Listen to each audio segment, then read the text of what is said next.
Hi viewers, welcome to our channel. ప్రస్తుతం మనతో పాటు దాము బాలాజీ గారు, సీనియర్ జర్నలిస్ట్, వారితో ఒకసారి మాట్లాడదాం.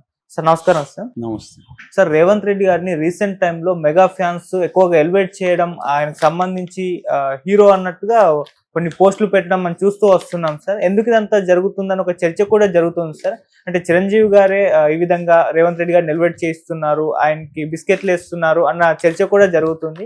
మరి దీనికి గల కారణం ఏమై ఉంటుంది, మీరేం చెప్తారు సార్? రేవంత్ రెడ్డి సడన్ గా మెగా క్యాంపు మోస్తుందా అన్న విమర్శలు వస్తున్నాయి. ఎందుకంటే రీల్లో రామ్ చరణ్, రియాలిటీలో రేవంత్ రెడ్డి అనే పోస్టులు విపరీతంగా దర్శనమిస్తున్నాయి. అంటే రేవంత్ రెడ్డిని ఎలివేట్ చేస్తూ mega fans, Ram Charan fans, Chiranjeevi fans, Pawan Kalyan fans పోస్టులు పెట్టడం అనేది ఎక్కువ కనబడుతుంది. అట్లాగే పవన్ కళ్యాణ్ కూడా నిన్న అమరావతిలో మాట్లాడుతూ రేవంత్ రెడ్డిని చాలా పొగిడాడు, రేవంత్ రెడ్డి కష్టపడి పైకి వచ్చాడని, రేవంత్ రెడ్డి చాలా మెచ్యూరిటీతో వ్యవహరించాడని, చట్టం అందరికీ సమానమైనది రేవంత్ రెడ్డి ప్రూవ్ చేస్తాడని.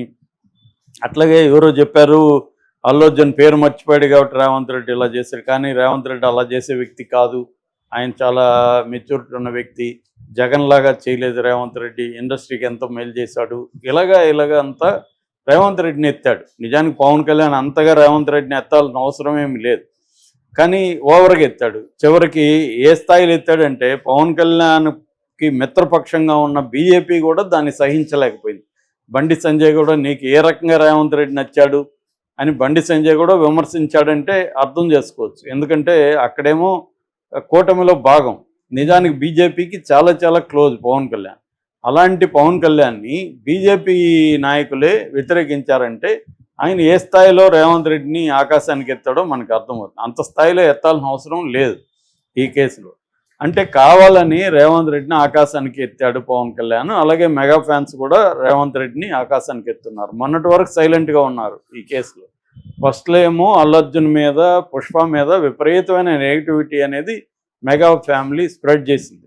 అయితే అల్లు అర్జున్ అరెస్ట్ సందర్భంగా చిరంజీవి వెళ్ళడం, నాగబాబు వాళ్ళ ఇంటికి వెళ్ళడం, తర్వాత అల్లు అర్జున్ తన భార్యతో కలిసి చిరంజీవి దగ్గరికి, నాగబాబు దగ్గరికి వెళ్ళి ఆ వీడియోలను బయట పెట్టడం, ఇవన్నీ జరిగినాక మెగా క్యాంపు కొంత సైలెంట్గా ఉన్నారు, దీంట్లో పెద్దగా జోక్యం చేసుకోకుండా ఉన్నారు. అయితే ఇప్పుడు సడన్గా గేమ్ చేంజర్ రంగంలోకి రాగానే ఒక్కసారిగా వాతావరణం మారిపోయింది. గేమ్ చేంజర్ సినిమా తెలంగాణలో ప్రీ రిలీజ్ ఫంక్షన్కి రేవంత్ రెడ్డి ముఖ్య అతిథిగా రాబోతున్నాడని, అక్కడేమో పవన్ కళ్యాణ్ వస్తాడు. కాబట్టి గేమ్ చేంజర్కి ఏంటంటే ఇప్పటివరకు గేమ్ చేంజర్కి హైప్ రావాల్సినంత హైప్ రాలే. పాటలు కూడా మనం చూస్తే గేమ్ చేంజర్ సాంగ్స్ జరగండికి 5 కోట్లు ఉంది ఇప్పటి వరకు, నానా హైరాన్కి 4.7 కోట్లు ఉన్నాయి, రామచ్చకి 4 కోట్లు ఉన్నాయి. అదే మనకు తండేల్లో వచ్చింది, నిన్నొచ్చింది రిలీజు బుజ్జి తల్లి, అది ఆల్రెడీ 4 కోట్లు దాటేసింది. ఇటు గోదావరి గట్టు సంక్రాంతికి వస్తున్నాం, అదైతే దాదాపు 6 కోట్లకు దగ్గరికి వెళ్ళిపోయింది. అది సాంగ్ అది ఎంత పెద్ద హిట్ అయిందో చూసాం మనం. కానీ దోప్ సాంగ్ దగ్గర నుంచి ఇప్పటికి నేను చెప్పిన ఈ 4 సాంగులు రిలీజ్ చేస్తే 4 సాంగులు కూడా ఏది కూడా ఒక గోదావరి గట్టు దగ్గరికి కూడా వెళ్ళలేదు. మామూలుగా శంకర్ సినిమా అంటేనే పాటలు ఎంత పెద్ద హిట్ అవుతాయో మనకు తెలుసు, కానీ దీంట్లో తమను ఏంటంటే అటు శంకర్ స్టైల్లోనూ చేయక తన స్టైల్లోనూ చేయక ఇబ్బంది పడ్డాడన్న వార్తలు కూడా బయటకు వచ్చాయి.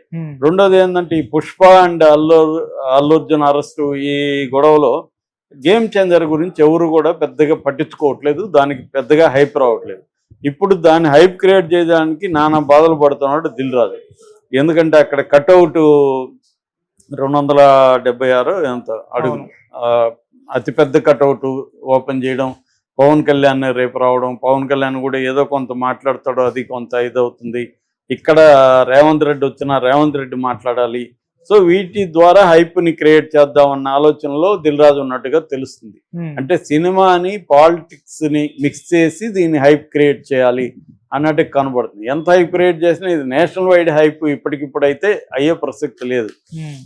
ఎందుకంటే శంకర్ మీద ఎవరికి నమ్మకం లేదు. ఆల్రెడీ అతను మెగా ఫ్లాపులు ఇచ్చాడు, రోబో 2 కానీ తర్వాత ఇండియన్ 2 కానీ, అది భయంకరమైన ఫ్లాపులు.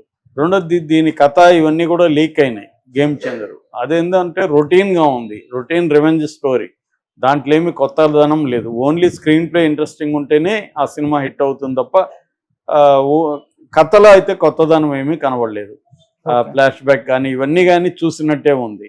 సో కథలో కొత్తదనం ఉండాలి. పాటలకే దాదాపు 15 crores పాటలకే ఖర్చు పెట్టారన్న వార్త బయటకు వచ్చింది. దాన్ని కూడా హైప్ చేస్తున్నాడు. కానీ విజువల్స్ చూస్తే ఈ పాటలకు వచ్చిన అంటే ఇంకా పూర్తి విజువల్స్ రాలేదు కానీ విజువల్సే కాపాడాలి. అంటే స్క్రీన్ మీద ఏమన్నా బాగుంటే చెప్పలేం. మామూలుగా శంకర్ పాటలు అంటేనే స్క్రీన్ మీద బ్రహ్మాండంగా ఉంటుంది. ఆయన మినిమం ప్రతి పాటకు కూడా 2 కోట్లు 3 కోట్లు ఖర్చు పెట్టే నేచర్ ఎప్పటి నుంచో ఉంది శంకర్కి.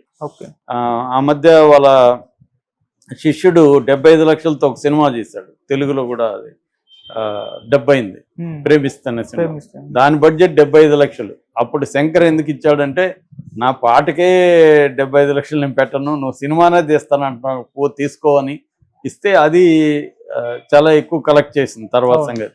అంటే అలాగా శంకర్ ఏంటంటే తన మేకింగ్ కి ఎక్కువగా బడ్జెట్ అనేది పెట్టడం ఫస్ట్ ఇండియాలో శంకరే స్టార్ట్ చేశాడు. సో అట్లా ఇప్పుడు దీనికి కూడా దాదాపు కరెక్ట్గా బడ్జెట్ ఎవరు చెప్పట్లేదు కానీ ఒక 500 కోట్ల వరకు అయిపోయింది. ఎందుకంటే ఇది కూడా 4 ఏళ్ళు పట్టేసింది ఓవరాల్గా. సో బడ్జెట్ ఇప్పటి వరకు దిల్ రాజు కెరీర్లోనే ఈ కైండ్ ఆఫ్ బడ్జెట్ సినిమా తీయలేదు ఆయన. రెండోది మిగతా 2 సినిమాలు కూడా ఆయనవే ఆల్మోస్ట్.